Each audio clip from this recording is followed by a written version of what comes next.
In the last video, we took a look at some of the most common types of offensive plays, so let's flip things around and take a look at the defensive side of the ball. On most plays, the defensive lineman will be attempting to just get to the quarterback as quickly as possible. So most of what we're about to look at will primarily be concerned with what the linebackers and defensive backs will be doing. Like many other sports, the two general coverages the defense will use in football are the man-to-man and the zone coverage. In man-to-man, each defender would be assigned to a specific offensive player, and it is their job to stop that player from catching the ball, or if he does, tackling him as soon as possible after he does catch the ball. For example, the cornerbacks would be assigned to cover the wide receivers, while the linebackers would be assigned to the running back or a tight end. You'll notice that because there are 5 offensive linemen and the quarterback on offense, this will leave the safeties and the defensive linemen without a pair. Again, the linemen will probably just be rushing, and we will come back to the safeties in a second.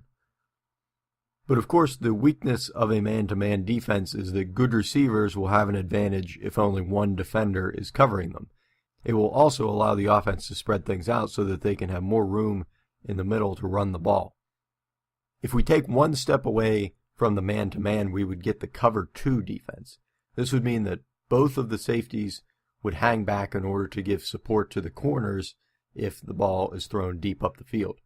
There are many additional variations on zone defense all the way to the other extreme, in which all the defenders except the linemen would have an area they are responsible for.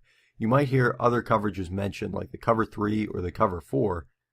Each of these different numbers, all the way up to the cover 6, refers to a different type of zone coverage alignment. Obviously, the weakness in zone defense is that things can get difficult when there is more than one receiver in your area to cover. This is why there are the different types of zone defenses. One term that you'll probably hear at some point during a game is a blitz. This refers to a type of play in which the defense will send an extra player to try to tackle the quarterback. So let's go back to our free safety in the man-to-man setup again. More times than not, he will roam around in the middle of the area of the field. He is essentially free to go anywhere, hence the name free safety. So let's say that on this play, rather than hanging back in the middle of the field, the defensive team calls for the free safety to blitz.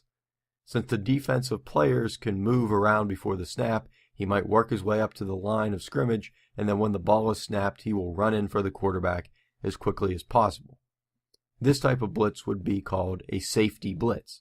Alternately, they might try to fake the offense out by lining up as if the safety is going to blitz, but instead he covers the wide receiver while the cornerback blitzes. As you might suspect, this would be a corner blitz. Most commonly, though, we will see a linebacker blitz. You may even see a defensive end drop back into coverage while the linebacker goes in for the quarterback. One final defensive term to explain is the box.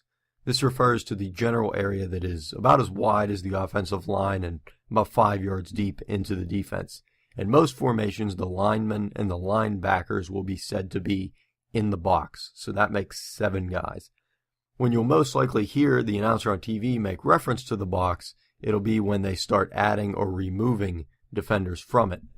On plays close to a first down line or the goal line, you might see a team bring 10 guys into the box in an attempt to block up the middle of the field and make it very difficult to run against. The flip side, of course, is where a team could spread out the receivers, then the defense then may reduce the number of players in the box, which in turn would make it much easier to run against. So defensive strategy has been evolving for decades, so we could spend a great deal of time on it and still not get to everything. Luckily, as long as you have somewhat of an understanding of the different defensive formations and strategies, you will have no trouble enjoying a game. After all, it always goes back to the simplest goal: stop the guy with the ball.